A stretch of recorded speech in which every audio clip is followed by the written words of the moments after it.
شجر الكافور من الأشجار اللي ليها برضو مكانة خاصة ومعزة خاصة عند الفلاحين، لأنها شجرة بتمتاز بسرعة النمو وبرضو ظلها واسع، وده بيخليها برضو اختيار مثالي للزراعة برضو في المزارع وعلى الطرقات برضو على جسور الترع والمصارف.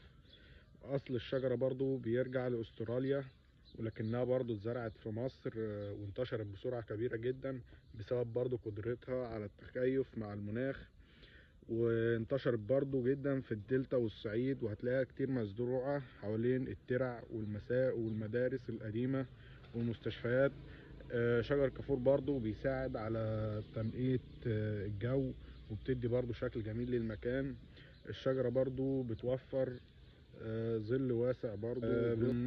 بالنسبة لخشبها، خشب الكافور ممكن جدا تستفاد بيه لانه خشب متين، وهوريكم دلوقتي ازاي ممكن تستفاد من خشب الكافور. يعني غير ان هو بيتعمل فحم الحريق، ممكن برضو تعمله عروق خشب تستفاد بيها، تولع بيها، تعمل بيها اي حاجة.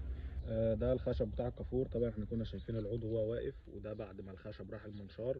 ممكن تعمله عروق زي كده تستفاد منه بأي حاجة، بس أهم حاجة تعطينه، يعني ترميه في الترعة مثلا أو ترميه في مية لمدة 40 يوم عشان الخشب ما يسوس.